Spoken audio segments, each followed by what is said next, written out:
भाइयों नमस्कार। भाइयों इस आज मैं बात करूंगा ट्रंच विधि से गन्ने की बुआई करें या ना करें, क्योंकि भाइयों मैंने पूरा एक्सपीरियंस लिया है इस बार ट्रंच विधि से कि ट्रंच विधि में गन्ना कितना निकलेगा वही वैरायटी और सामान्य विधि में वही वैरायटी कितनी निकलेगी। भाइयों ये जो प्लाट आप देख रहे हो इसमें हमने लगाया था कोसा 13-235 ट्रंच विधि से 60 इंची पर। लाइन से लाइन की दूरी थी 60 इंची, 5 फीट की दूरी थी और सिंगल लाइन ट्रंच थी। भाइयों ये जो वैरायटी है इसमें तो 13-235 थी और बिल्कुल सीधा गन्ना खड़ा था। ये देखिए बिल्कुल सीधा गन्ना, 2 बार इसमें बंधाई हो चुकी थी और गन्ना देखने में बहुत ही अच्छा था, देखने में बहुत ही बढ़िया लग रहा था। और एक प्लाट भाइयों हमारा है गेहूं कटाई के बाद का, उसमें बुआई हुई थी सिंपल विधि से कोसा 13-235। ट्रंच विधि में भी कोसा 13-235 था और सामान्य विधि में भी सिंपल विधि में भी कोसा 13-235 था।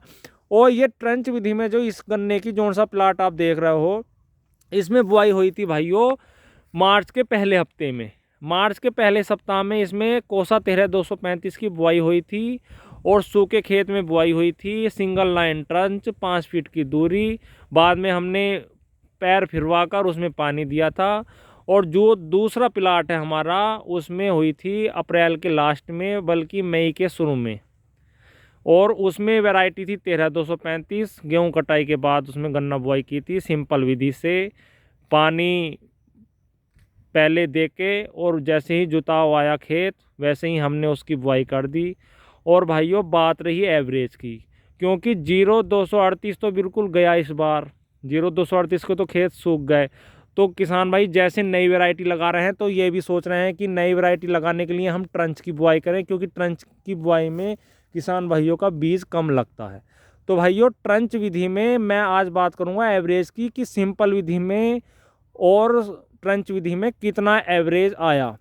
और वो भी भाइयों गेहूं कटाई का खेत और मार्च की अगैती बुआई का खेत, जो इसमें मार्च में हुई थी बुआई ट्रंच में और सामान्य विधि वाले में बुआई हुई थी 13-235 ही गेहूं कटाई के बाद बुआई हुई थी।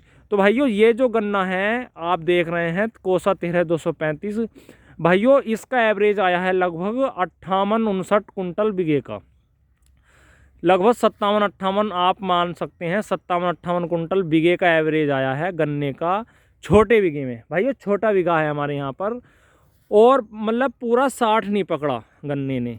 और अगैती गन्ना बोया था मार्च के पहले हफ्ते में ट्रेंच विधि से। भाइयों कल्ले भी काफ़ी अच्छे थे और अच्छी तरीके से देखभाल की गई थी, गन्ना गिरने भी नहीं दिया, और वैरायटी 13-235 थी ही। और दूसरा जो खेत है भाइयों उसमें था सामान्य विधि से 13-235 ही गेहूँ कटाई के बाद। भाइयों उसकी कटाई चालू हो चुकी है अब।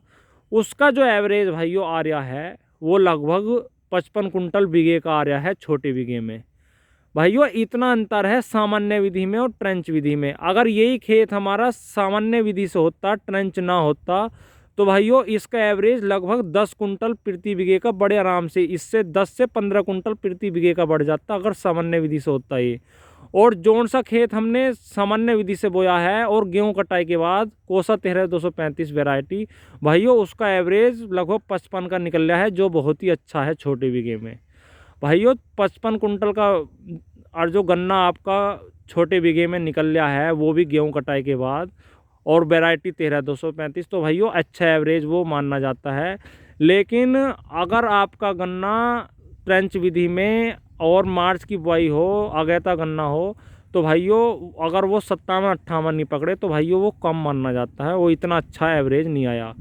कुछ किसान भाई कहेंगे कि वैरायटी, भाइयों वैरायटी 35 ही इसमें थी, 35 ही उसमें थी, दोनों वैरायटियाँ एक थी दोनों खेतों में, ट्रेंच में भी सामान्य विधि में भी। तो भाइयों एवरेज में इतना अंतर आया सामान्य में और ट्रेंच में।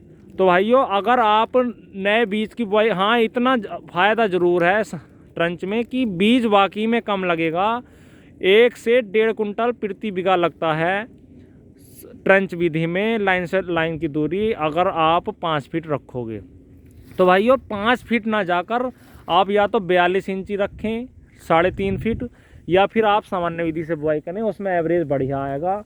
और ये ट्रेंच विधि से अगर आप सितंबर अक्टूबर में बुआई कर रहे हैं तो उसके एवरेज बढ़िया आते हैं फरवरी मार्च के मुकाबले। इसलिए सामान्य विधि से अगर आप बुआई करोगे तो एक तो आपको सोन सैरी खरीदनी पड़ेगी, छोटा ट्रैक्टर भी। अगर तुम किराए पर जुताई करवाओगे तो भाइयों इतनी महंगी बैठ जाती है बहुत। सामान्य विधि में तो आप अपने बैलों से भी या झोटे से भी आप उसकी जुताई कर सकते हैं, लेकिन ट्रेंच विधि में भाइयों आपको जुतवाना ही पड़ेगा, या तो किराए पर, या आप 7-8 लाख की सोंज खरीद दो, छोटा ट्रैक्टर और उसके इम्प्लीमेंट्स, तभी फ़ायदा है। हाँ, एक चीज़ है, अगर आपके पास छोटे इम्प्लीमेंट्स हैं, छोटे ट्रैक्टर के और छोटा ट्रैक्टर, तो आपको ट्रेंच विधि से ही बुआई करनी चाहिए, क्योंकि उसमें मजदूरों का खर्चा कम जाता है। हाँ, लेकिन कुछ किसान भाई कहेंगे कि लागत कम, भाइयों लागत बतेरी आती है ट्रेंच में भी। एक बार करके देखो। जो किसान भाई कर रहे हैं भाइयों, इस बार छोड़ भी रहे हैं छोटे ट्रैक्टर उन्होंने और छोटे इम्प्लीमेंट्स बेचने चालू कर दिए हैं, क्योंकि उन्हें उसका औसत नहीं आया, क्योंकि इतने रुपए लगाकर और सामान्य से भी कम निकले, तो भाइयों इसलिए उन्होंने ट्रेंच विधि फेल कर दी है। ज़्यादातर मैं किसान भाइयों के पास जैसे ही जाता हूँ, ये कहते हैं कि ट्रेंच विधि हमसे तो फेल है, हम तो सामान्य विधि की ही बुआई करेंगे। तो भाइयों इतना अंतर तो अगैती में और पिछैती में आ गया ट्रेंच विधि में। अगर आप सामान्य विधि से ही बुआई करोगे तो उसका एवरेज कुछ और आएगा। अगर आप एक्सपेरिमेंट करना चाहते हैं, पक्का यकीन दिलाना चाहते हैं कि कौन सी विधि बढ़िया है, तो भाइयों एक खेत में ही आप दोनों विधि से बुआई करें, सामान्य से भी ट्रेन से भी। आपको आधे खेत में सामान्य से करें, आधे में ट्रेन से, आपको बिल्कुल सच्चाई का पता चल जाएगा हकीकत का कि कौन सी विधि आपको ज़्यादा फायदेमंद निकली। तो भाइयों आप अपने यहाँ पर कौन सी विधि से बुआई करना चाहते हैं, ये कमेंट में ज़रूर बताएँ। धन्यवाद, नमस्कार।